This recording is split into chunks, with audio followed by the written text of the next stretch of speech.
Hello friends, welcome to my YouTube channel learning academy. आज का हमारा टॉपिक है डिस्ट्रीब्यूटिव प्रोनाउंस और रेसिप्रोकल प्रोनाउंस, जो कि प्रोनाउन के प्रकार में 7वें नंबर पे आता है डिस्ट्रीब्यूटिव प्रोनाउंस और रेसिप्रोकल प्रोनाउन आता है 8वें नंबर पे। तो आज 7वां प्रकार के और 8वां प्रकार जो प्रोनाउन का होता है, इन दोनों के बारे में आज के इस वीडियो में हम चर्चा करेंगे। तो चलिए वीडियो को शुरू करते हैं। तो चलिए सबसे पहले हम डिस्ट्रीब्यूटिव प्रोनाउंस के बारे में जानते हैं, जो कि होता है सर्वनाम यानी कि प्रोनाउन का 7वां प्रकार। तो सर्वनाम का जो 7वां प्रकार होता है, सर्वनाम का जो सातवां प्रकार होता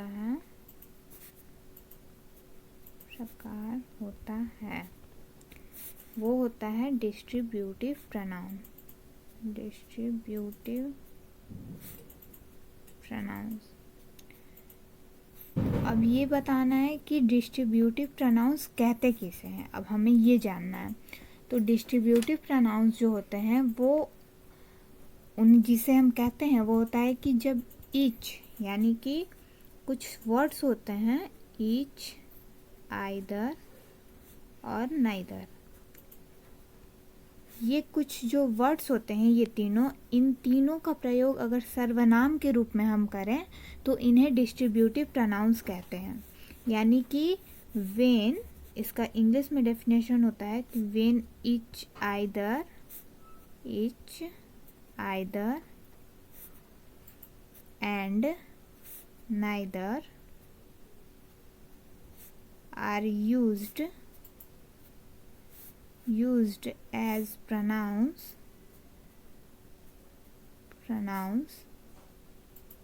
they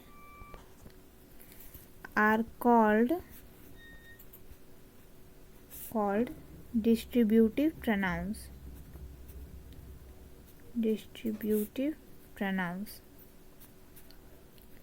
तो ये होता है डिस्ट्रीब्यूटिव प्रोनाउंस का इंग्लिश में डेफिनेशन। यानी कि ईच, आइदर और नाइदर, इन तीनों का प्रयोग अगर हम सर्वनाम के रूप में करते हैं, यानी किसी भी सेंटेंस में ये ही, सी, इट की जगह पर लिखे जाते हैं, तो इन्हें हम डिस्ट्रीब्यूटिव प्रोनाउंस कहते हैं। तो ये जो तीनों वर्ड हैं, ईच, आइदर और नाइदर, इसका हम आपको हिंदी भी बता देते हैं। तो ईच का जो हिंदी होता है वो होता है प्रत्येक। आइदर का जो हिंदी होता है वो होता है दोनों में से कोई एक, दोनों में से कोई एक। और जो नाइदर का हिंदी होता है वो होता है दोनों में से कोई नहीं, दोनों में से कोई नहीं। यहाँ पे हमने आपको इन तीनों का हिंदी भी बता दिया है ताकि आपको इसका जो मीनिंग है वो याद रहे और आप किसी भी सेंटेंस में इसका ध्यान से इस्तेमाल करें। और आपको कोई भी सेंटेंस में अगर ये दिखे तो आपको समझ में आ जाना चाहिए कि ये डिस्ट्रीब्यूटिव प्रोनाउंस है। अगर कहीं पूछे आपसे तो आप आसानी से बता सकते हैं। तो चलिए अब इसका हम हिंदी में डेफिनेशन देख लेते हैं। ऐसे तो हम लोगों ने जैसे अभी पढ़ा वैसे आप लोग को समझ में आ गया होगा कि डिस्ट्रीब्यूटिव प्रोनाउंस किसे कहते हैं। तो इसका आप परिभाषा खुद से भी लिख सकते हैं, लेकिन हम आपको यहाँ पे बता देते हैं कि डिस्ट्रीब्यूटिव प्रोनाउंस का हिंदी में जो परिभाषा होता है वो क्या होता है। इसका हम हिंदी में परिभाषा देख लेते हैं। हिंदी में परिभाषा यानी कि ये होगा कि जब ईच, आइदर और नाइदर का प्रयोग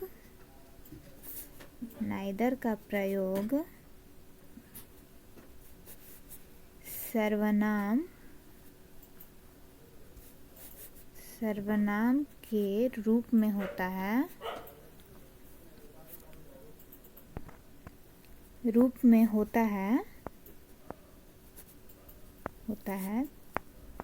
तब इन्हें यानी ईच, आइदर और नाइदर को डिस्ट्रीब्यूटिव प्रोनाउंस कहते हैं। डिस्ट्रीब्यूटिव प्रोनाउंस कहते हैं। अब आप इसका एग्जाम्पल देख लीजिए तो आपको आसानी से समझ में आ जाएगा कि डिस्ट्रीब्यूटिव प्रोनाउंस किसे कहते हैं। तो आप इसका एग्जाम्पल देख लीजिए। तो ये है एग्जाम्पल कि either of you can take this book. तो इसका हिंदी जो होता है कि आप में से कोई भी यह पुस्तक ले सकता है, इस सेंटेंस का हिंदी होगा। तो यहाँ पे आप देख सकते हैं कि आइदर का, जैसा कि हमने देखा कि हिंदी होता है दोनों में से कोई एक, यानी कि आप, और यहाँ पे है यू, तो यू कह रहा है तो यहाँ पे दोनों नहीं होगा, यहाँ होगा आप। यू का हिंदी होता है आप या तुम, तो आप दोनों में से कोई भी यह पुस्तक मतलब कि ले सकता है, इसका हिंदी हो जाएगा। तो यहाँ पे आप देख सकते हैं कि आइदर का जो यूज़ है सर्वनाम के रूप में किया जा रहा है, तो इस तरह से आइदर को हम डिस्ट्रीब्यूटिव प्रोनाउंस कहते हैं। अब चलिए, अब इसका एक और महत्वपूर्ण चीज़ है, यानी इम्पॉर्टेंट पार्ट है, वो हम देख लेते हैं। इसे आप नोट में लिख लीजिएगा, जो डिस्ट्रीब्यूटिव प्रोनाउन के बारे में इम्पॉर्टेंट पार्ट है। वैसे तो ये जो नोट है वो हम पिछले वीडियो में भी और 2-3 वीडियो में इस तरह से आपको बता चुके हैं, वही चीज़ है इसमें, तो आपको फिर से हम वैसे बता देते हैं कि ईच, आइदर और नाइदर।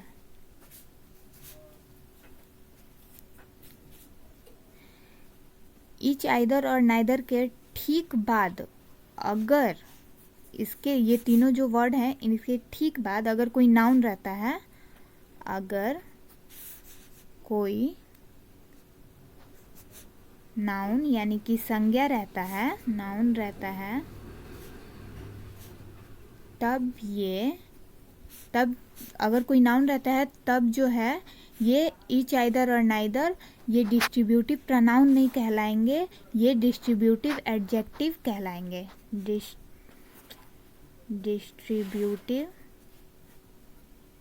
डिस्ट्रीब्यूटिव एडजेक्टिव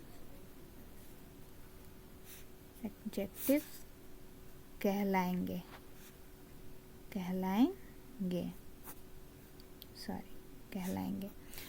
कैसे, तो वो आप यहाँ पे एग्जाम्पल में एक सेंटेंस हम लिखते हैं, आपको समझ में आ जाएगा। Each boy is intelligent.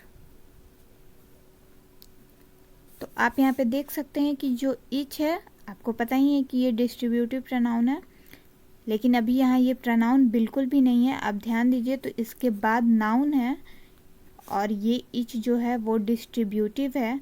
तो डिस्ट्रीब्यूटिव के बाद यहाँ पे आप देख सकते हैं कि नाउन आया है, तो ये डिस्ट्रीब्यूटिव एडजेक्टिव हो जाएगा। तो इस बात का आप खास ध्यान रखिएगा कि किसी भी अगर ईच के बाद अगर कोई भी नाउन नहीं रहता है, उसके अलावा कुछ भी रहता है, तो वो डिस्ट्रीब्यूटिव प्रोनाउन कहलाएगा। और ईच के बाद अगर कोई नाउन यूज़ होता है तो उस सेंटेंस में ईच के बाद अगर कोई नाउन यूज़ रहता है तो उसे हम डिस्ट्रीब्यूटिव एडजेक्टिव कहते हैं। तो उम्मीद है आपको डिस्ट्रीब्यूटिव प्रोनाउंस अच्छे से समझ में आया होगा। अब बढ़ते हैं आगे और पढ़ लेते हैं रेसिप्रोकल प्रोनाउंस के बारे में, जो कि होता है सर्वनाम का 8वां प्रकार। तो आज का हमारा टॉपिक 2 था, तो अभी हम रेसिप्रोकल प्रोनाउन के बारे में पढ़ेंगे। तो ये होता है हिंदी में रेसिप्रोकल प्रोनाउन का डेफिनेशन यानी कि परिभाषा, कि ईच अदर और वन अनदर को रेसिप्रोकल प्रोनाउंस कहते हैं। तो ईच अदर और वन अनदर का जो हिंदी होता है वो होता है एक दूसरे को, यानी कि इन दोनों का जो हिंदी मीनिंग होता है वो होता है एक दूसरे को।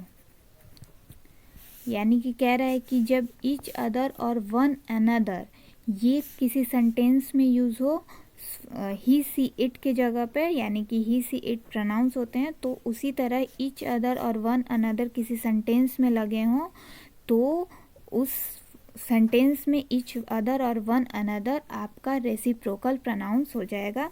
आप यहाँ पे एग्जाम्पल देख लीजिए। सबसे पहले हम इंग्लिश में डेफिनेशन देख लेते हैं कि each other and one another are called reciprocal pronouns। इसका आप एग्जाम्पल देख लीजिए तो आपको बहुत आसानी से समझ में आ जाएगा कि they loved they loved each other या फिर वन अनदर, यानी कि इसका हिंदी हो जाएगा कि वे एक दूसरे को प्यार करते थे। तो ये आप देख सकते हैं कि इस सेंटेंस में ईच अदर है और वन अनदर, ये दोनों हैं। आप ईच अदर भी लिख सकते हैं और वन अनदर भी लिख सकते हैं। तो यहाँ पे ईच अदर और वन अनदर आपका रेसिप्रोकल प्रोनाउन हो जाएगा। तो उम्मीद है आपको डिस्ट्रीब्यूटिव प्रोनाउंस और रेसिप्रोकल प्रोनाउंस समझ में आया होगा। वैसे हम आपके लिए जो भी वीडियो में जिस टॉपिक पे वीडियो बनाते हैं, कोशिश करते हैं कि आपको आसानी से समझ में आए और उस हर तरह से हम आपको समझा देते हैं। तो फिर भी अगर आपको कहीं कोई डाउट है, अगर कोई कन्फ्यूज़न हो, तो आप मुझसे कमेंट सेक्शन में कमेंट करके पूछ सकते हैं। और अगर आपको वीडियो अच्छी लगी हो तो वीडियो को प्लीज़ लाइक करें, शेयर करें और चैनल को सब्सक्राइब करना बिल्कुल ना भूलें। Thank you.